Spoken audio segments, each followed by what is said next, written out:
महात्मा जी, आप क्या कहना चाहेंगे? पिछला जो शाही स्नान था, पिछला जो अमृत स्नान था, वो उस तरीके से नहीं हो पाया था, बहुत लेट शुरू हुआ था।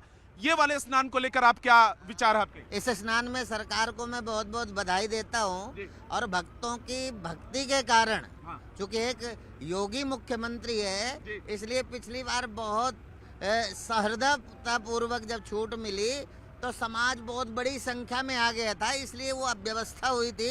आज शासन मुस्तैद है, तैयार है, पहले से तैयार है, इसलिए ये अमृत स्नान अपने आप में अनूठा है और हम भी चाहते हैं कि हमारे किसी भगत का फिर नुकसान ना हो। इसके लिए मुख्यमंत्री भी संवेदनशील हैं, पूरी व्यवस्था इस संवेदना से लगी हुई है और हम भाग्यशाली हैं कि हम भारत में पैदा हुए हैं। हम भाग्यशाली हैं कि हमें योगी जैसा मुख्यमंत्री मिला है।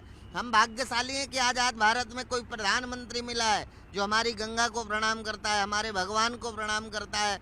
तो आज की जो राजनीति है, बहुत लोग इस बात से चिढ़ते हैं कि ये प्रधानमंत्री हैं कि हिंदुओं के भगत हैं। जी। बहुत लोग इस बात पर चिढ़ते हैं ये योगी मुख्यमंत्री है कि हिंदुओं का भगत है।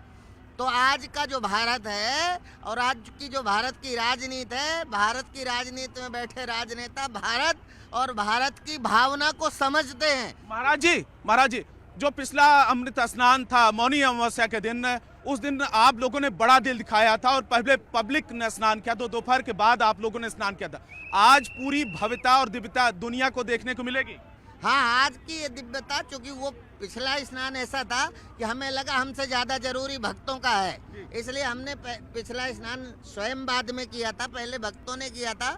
अभी सारे भक्त इस बात को समझ गए हैं, इसलिए इस दिव्यता को पूरी दुनिया देखे और यही दिव्यता है जो दुनिया के पटल में भारत को लोहा मनवाता है। ये यही प्रयागराज है, यही तीर्थराज है जहाँ से खड़े होकर पूरी दुनिया यहाँ से अपना मार्गदर्शन लेती है। इसलिए भारत की परंपरा अक्षुण्ण बनी रहे, इसलिए ये व्यवस्था की गई। आप सब लोगों को बधाई है। महात्मा जी, आप क्या कहना चाहेंगे? पिछला जो शाही स्नान था, पिछला जो अमृत स्नान था, वो उस तरीके से नहीं हो पाया था, बहुत लेट शुरू हुआ था। ये वाले स्नान को लेकर आप क्या विचार है आपके? इस स्नान में सरकार को मैं बहुत बहुत बधाई देता हूँ और भक्तों की भक्ति के कारण, हाँ। चूंकि एक योगी मुख्यमंत्री है, इसलिए पिछली बार बहुत सहृदयता पूर्वक जब छूट मिली तो समाज बहुत बड़ी संख्या में आ गया था, इसलिए वो अव्यवस्था हुई थी।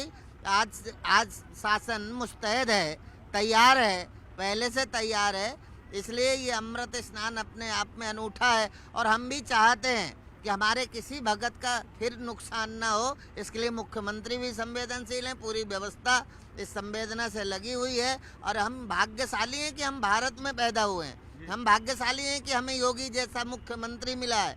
हम भाग्यशाली हैं कि आज़ाद भारत में कोई प्रधानमंत्री मिला है जो हमारी गंगा को प्रणाम करता है, हमारे भगवान को प्रणाम करता है।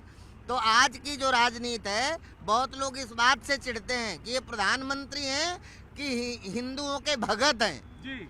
बहुत लोग इस बात पर चिढ़ते हैं ये योगी मुख्यमंत्री है कि हिंदुओं का भगत है। तो आज का जो भारत है और आज की जो भारत की राजनीति है, भारत की राजनीति में बैठे राजनेता भारत और भारत की भावना को समझते हैं। महाराज जी, जो पिछला अमृत स्नान था मौनी अमावस्या के दिन, उस दिन आप लोगों ने बड़ा दिल दिखाया था और पहले पब्लिक ने स्नान किया, तो दोपहर के बाद आप लोगों ने स्नान किया था। आज पूरी भव्यता और दिव्यता दुनिया को देखने को मिलेगी। हाँ, आज की ये दिव्यता, चूंकि वो पिछला स्नान ऐसा था कि हमें लगा हमसे ज्यादा जरूरी भक्तों का है, इसलिए हमने पिछला स्नान स्वयं बाद में किया था, पहले भक्तों ने किया था। अभी सारे भक्त इस बात को समझ गए हैं, इसलिए इस दिव्यता को पूरी दुनिया देखे और यही दिव्यता है जो दुनिया के पटल में भारत को लोहा मनवाता है। ये यही प्रयागराज है, यही तीर्थराज है जहाँ से खड़े होकर पूरी दुनिया यहाँ से अपना मार्गदर्शन लेती है। इसलिए भारत की परंपरा अक्षुण्ण बनी रहे, इसलिए ये व्यवस्था की गई। आप सब लोगों को बधाई है।